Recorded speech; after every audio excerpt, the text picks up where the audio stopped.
The battery's dead. Ain't ever got a battery. My knees, my back, my everything hurts really bad. You see, the brake caliper snapped off and wrapped around the dinner plate. When Derek Bieri flew to Georgia to pick up a modified race car, he expected an adventure. What he got was a 330-mile battle for survival. Well, we are officially in the rain. It is really, really not good. This wasn't a simple road trip. It was a cascade of failures, from a dead battery to a puking power steering system. But the most dramatic moment, the one that defines this miserable drive, was a sudden, violent break that crippled the car.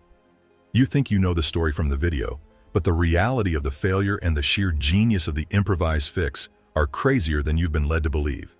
300 miles of mayhem. The plan was, to put it mildly, questionable. Born from a late-night tip from a friend, the idea lodged itself in Derek Bieri's mind. Buy a sight-unseen, open-wheel modified race car from an online auction and drive it over 300 miles home. This wasn't just any car. It was a full-tube chassis, asphalt-pounding machine, a former track warrior built by the legendary Troyer Engineering, a company famous for its dominant East Coast modifieds since 1980. Oh, it's an open-wheel modified race car that I'm not going to fit in. Great. Now, it was sitting in the middle of nowhere in Georgia, waiting for a new owner foolish enough to attempt the impossible. The car, a 1987 Mercury Capri in name only, was a skeleton of steel tubes, a massive engine, and 4 gigantic tires. There were no real doors, no windows to speak of, and a cockpit so tight it made a phone booth look spacious. Upon first inspection, the reality of the challenge began to set in. The body panels, while looking fresh, were held on with dreams and a few lonely pins. The engine, a 1980 to 1985 small block Chevrolet 350, was a far cry from a high-strung race motor. This was a smogger engine, likely pulled from an old truck or a base model Corvette, producing a meager 205 horsepower in its best days. The real kicker? The seat. It was a Kirky aluminum racing seat, measuring a scant 11 inches wide. The pedals were awkwardly placed, the steering column was a direct threat to one's knees, and the view was obstructed by roll bars, the engine, and a massive spoiler. Believe it or not, this was the vehicle for a 330-mile road trip. Adding to the absurdity, the forecast called for thunderstorms. It's supposed to thunderstorm in just a few minutes. But not only that, it's supposed to thunderstorm tomorrow as well. So what you want is open wheels spraying water into the air, no windshield wipers, in a vehicle you can't fit or see in. Driving a car with no windshield wipers, a completely open cockpit, and massive, slick racing tires in a downpour is not just a bad idea, it's courting disaster. The tires alone, measuring 29 inches tall and 18 inches wide, were a massive red flag. These are Hoosier racing slicks, designed for maximum grip on a dry, prepared track. On a public road, especially a wet one, they offer about as much traction as butter on a hot skillet. They are perfect for hydroplaning, a terrifying phenomenon where a layer of water builds up between the tire and the road, causing the driver to lose all steering and braking control. The initial moments with the car were a comedy of errors. Just climbing in was an agonizing process of contortion that left Derek in immediate pain. Then came the first real problem. The battery was completely dead. Stranded in an abandoned parking lot with no rental car and a race car that wouldn't start, the journey was already on the brink of failure before the first mile was even driven. It was a scene straight out of a gearhead's nightmare. The only option was to start walking. Miles later, with a new jump pack in hand, the beast finally roared to life. The sound was glorious, a raw, unfiltered V8 rumble, but it masked a symphony of potential problems. A serious oil leak was coating the entire front of the car. The rear end was spooled, meaning the rear wheels were locked together, making tight turns a chirping, jumping mess, and a strange looseness could be felt from the rear suspension. Every single sign pointed to turning back, getting a trailer, and doing the sensible thing. But sensible wasn't on the itinerary. After a quick fuel-up and a stop at a parts store for zip ties and a few basic tools, the decision was made. It was time to hit the road for real. The initial drive through small towns was a handful. The car, set up to constantly turn left on an oval track, fought him at every turn, wanting to dart into oncoming traffic. The spooled rear end made every low-speed corner a wrestling match. So I didn't think of the known thought. We don't know what the rear gears are in this thing. This could be a really, really slow drive. Yet, somehow, the car was staying cool, holding oil pressure, and against all odds, moving forward. The first leg of the journey was a 60-mile stretch of back roads, a trial by fire that would test the car's most basic ability to survive on public streets. The stakes were impossibly high. Failure here, in the middle of rural Georgia, would mean a long, embarrassing wait for a tow truck. But something much worse was lurking, a catastrophic failure waiting for the perfect moment to strike. The crack in the night. The day's drive was a grueling affair. Hours spent crammed into the metal seat, wrestling the steering wheel, and enduring the constant deafening roar of the engine took a physical toll. The power steering system, starved for fluid from a leak, had given up, turning the simple act of steering into a full-body workout. As darkness began to fall, Derek made a risky decision, a 20-mile blast on the interstate to make up for lost time. This was a whole new level of terror. The car, with its quirky alignment and massive tires, was darty and unstable at highway speeds, grabbing every groove in the pavement and trying to rip the wheel from his hands. It was a white-knuckle ride that felt like teetering on the edge of a crash for every single second. Miraculously, he rolled into a Motel 2.5 in Chattanooga, Tennessee, just as night fully descended. The timing was impeccable. As he pulled into the parking spot, a loud, sickening clatter erupted from the rear of the car. The sound was metallic, violent, and final. Something had broken.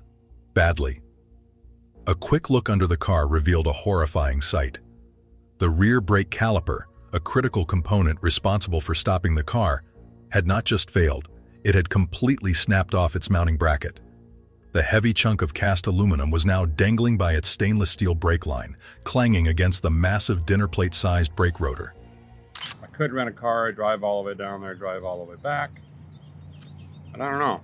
I got some ideas. Let me try a couple other things first. Don't panic. It's bad though. But don't panic. I'm at a taco shop. Could be a lot worse. This was a trip-ending failure. These weren't parts you could find at a local auto parts store. They were specialized Wilwood racing components. The mounting ears on the caliper, likely made of cast aluminum for lightness, had fractured from years of stress, vibration, and heat cycles on the track. The constant jarring of the 330-mile drive was the final straw. Finding a replacement would require a multi-day wait for a shipment from a place like Summit Racing, hours away. The situation was grim. He was stranded. To make matters worse, he lacked the tools to even remove the giant 18-inch wide wheel to get a better look. His small roadside toolkit was useless. The wheel was held on by 1-inch lug nuts, buried deep inside the wheel's massive offset. There was no jack, no breaker bar, nothing. The next morning began with another dose of reality. It had rained all night, soaking everything. The battery was dead again, a constant reminder of the car's fragile electrical system. The immediate problem, however, was the broken caliper. Leaving it dangling was not an option. It could easily get wedged in the spinning wheel, locking it up at speed and causing a catastrophic accident. It had to come off. This led to a taxi ride to the nearest parts store and a desperate shopping spree for a floor jack, a 4-way lug wrench, long extensions, and a breaker bar, all heavy, bulky items he had no way of carrying with him once the car was fixed. It was a one-way purchase, fueled by desperation. After a comical measurement session, using his own forearm and some grease to gauge the depth of the lug nuts, he returned to the motel parking lot, ready to perform surgery. But even with the right tools, the path forward was completely unknown. How do you fix a part that simply doesn't exist for hundreds of miles around? No brakes, no problem. With the wheel finally off, the full extent of the damage was clear. The cast aluminum caliper was toast, its mounting tabs sheared clean off. The initial wild idea of finding someone to weld it back together was quickly dismissed. Welding cast aluminum is a tricky process that requires preheating the part to an insane temperature, around 800 to 1000 degrees Fahrenheit. That kind of heat would instantly boil the fluid and melt the delicate rubber seals inside the caliper, rendering it a leaky, useless piece of metal. The situation seemed hopeless. Derek was in a small town on a weekend, with a broken race car and a pile of newly purchased tools he couldn't take with him. This is the point where most people would call a flatbed. But most people don't have a YouTube channel to run. Just when all seemed lost, an idea sparked. I did find the next best thing.